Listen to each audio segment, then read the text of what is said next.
Oke, halo, kembali bertemu lagi di pelajaran sejarah.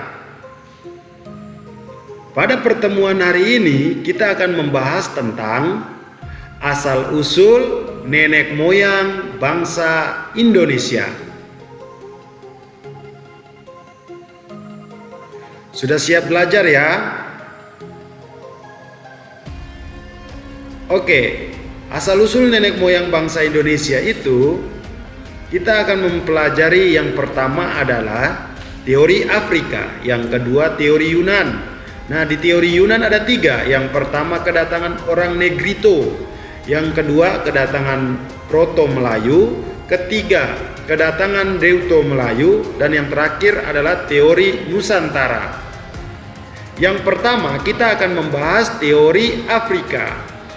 Menurut teori Afrika ini, nenek moyang bangsa Indonesia dari Afrika. Kenapa?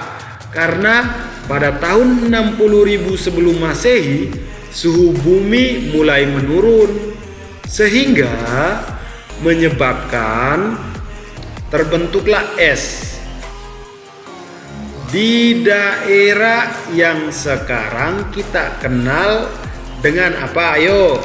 Ya betul, Eropa Utara dan Amerika Utara. Ini dia petanya.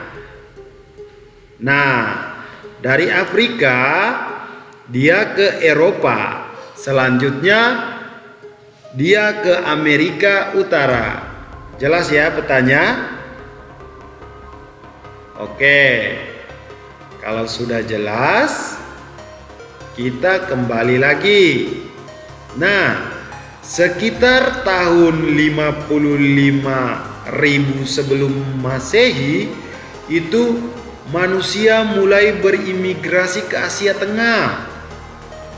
Nah, pada tahun 50.000 sebelum Masehi itu di Asia Tengah itu sudah penuh dan mereka mulai masuk ke Asia Timur. Ini dia, jadi itu ya, dari Afrika ke Asia Timur, Asia Tengah, itu pada tahun 55.000 sebelum Masehi. Oke, bisa dipahami ya. Nah, selanjutnya di tahun 40.000 sebelum Masehi itu manusia mulai tersebar. Mereka mulai tersebar luas di Afrika, ada di Eropa, Asia Tengah, Asia Tenggara, dan apa? Dan Australia, betul. Itulah teori Afrika. Nah, teori Afrika ini memang masuk akal, teori Afrika ini. Tetapi banyak juga yang menentang teori ini. Karena apa? Karena bukti-bukti pendukungnya itu masih sangat terbatas. Itulah teori Afrika. Oke, selanjutnya kita akan melihat teori Yunan. Teori Yunan ini atau Tiongkok Selatan ya. Ini pendukungnya ada dua profesor. Yang pertama itu Profesor Kent. Yang kedua itu ada Profesor siapa? Ayo, siapa yang tahu? Ya betul, Robert Barron ya. Nah, menurut kedua orang ini, teori Yunan itu nenek moyang bangsa Indonesia berasal dari Yunan. Nah, ini dia. Jadi teori ini menyatakan nenek moyang bangsa Indonesia itu berasal dari mana? Siapa yang tahu? Nah, berasal dari Yunan. Yunan itu di mana, Pak? Yunan itu Tiongkok bagian selatan ya. Oke. Nah, menurut Ken sendiri itu dia menyoroti ada kesamaan bahasa. Jadi di bagian Asia itu bahasa Melayu itu ternyata sama dengan bahasa yang ada di Yunan. Itu terkhusus lagi Kamboja. Nah, bahasa Kamboja, bahasa Melayu itu sama persis dengan yang ada di Tiongkok atau Yunan itu sendiri. Nah, itu menurut pendapat Profesor Dokter siapa tadi? Dokter Kahn. Nah, selanjutnya itu kita akan melihat pendapat dari Robert Barron. Nah, menurut Robert Barron itu ternyata ditemukan kesamaan artefak. Ya, ditemukan kesamaan artefak. Artefaknya berupa apa? Berupa kapak tua. Nah, itu ditemukan di Nusantara. Itu memiliki kemiripan dengan yang ditemukan di mana? Di Yunan itu sendiri. Nah, itu dia. Jadi Robert Barron ini dia berkata bahwasannya ada kesamaan artefak kapak tua. Oke. Nah, kita akan melihat yang pertama itu dari teori Yunan. Yang pertama, kedatangan orang Negrito. Ini dia orang Negrito. Nah, bisa lihat ya gambarnya. Orang Negrito itu penduduk paling awal di Kepulauan Nusantara. Itu sekitar kedatangannya itu 10.000 sebelum Masehi. Mereka sudah mendiami wilayah Nusantara. Oke. Nah, pendapat ini didasari atas apa Pak Agus? Nah, ini dia. Pendapat ini didasari karena ada penemuan arkeolog di Gua Chan. Itu Kelantan, Malaysia ya. Orang Negrito menurunkan orang Samang yang sekarang banyak ditemukan di Malaysia itu ya. Itu dari orang Samang itu ya. Nah, ditemukan ini fosil itu ya, fosil manusia purba.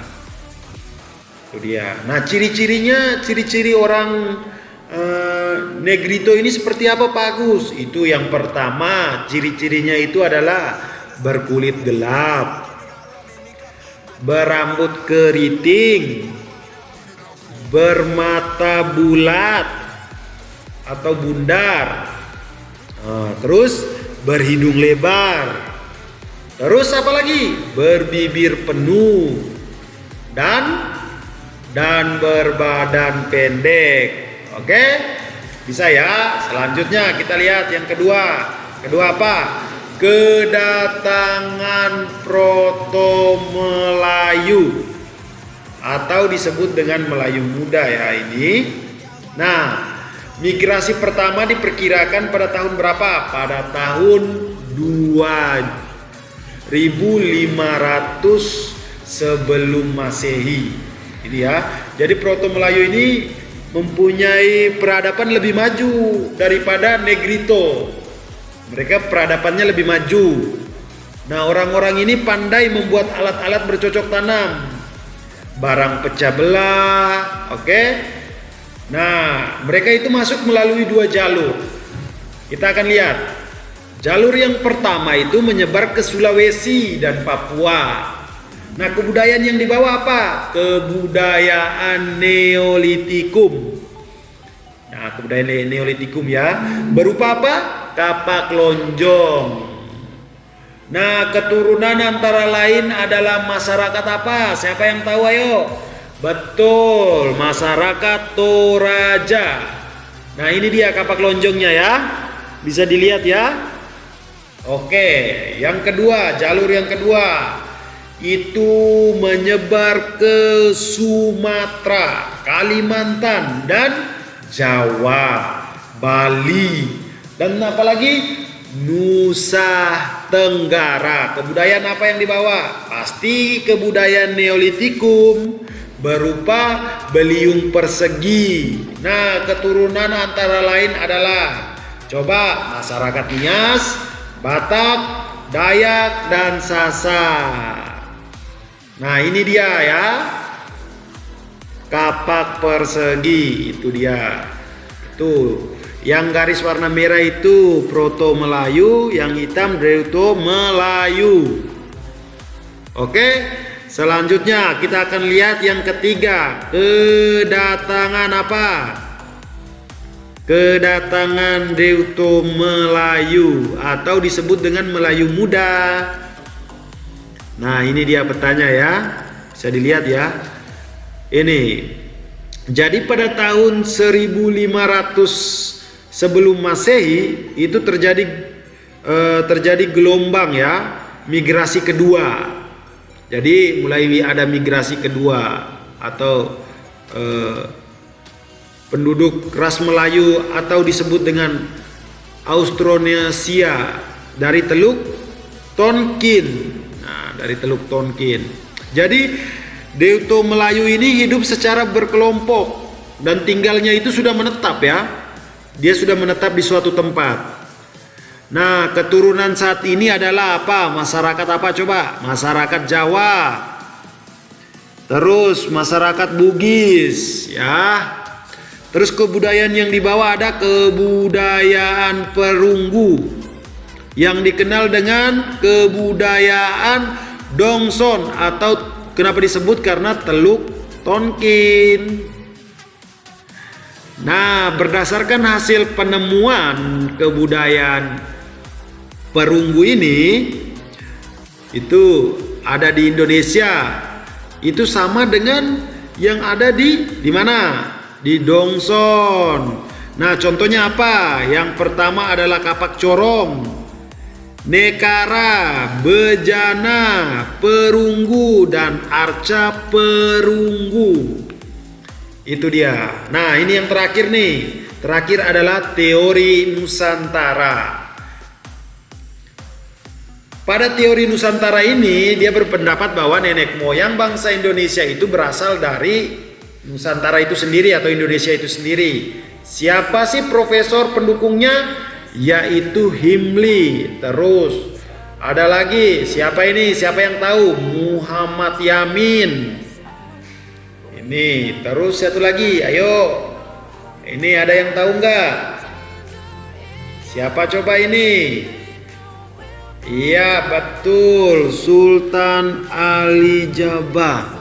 Oke, bisa ya. Nah, ini dia. Jadi, kenapa Pak Agus bisa dikatakan teori Nusantara itu nenek moyang bangsa Indonesia berasal dari Nusantara? Karena itu bangsa Melayu merupakan bangsa yang berperadaban sangat tinggi ya. Peradabannya itu tidak mungkin dapat dicapai apabila tidak melalui jangka waktu yang panjang, Pak Agus. Itu. Jadi teori Nusantara itu mengatakan bahwa nenek moyang bangsa Indonesia ya dari bangsa Indonesia sendiri. Nah, yang kedua itu mereka juga berpendapat bahwa bahasa Melayu memang memiliki kesamaan dengan yang ada di mana tadi?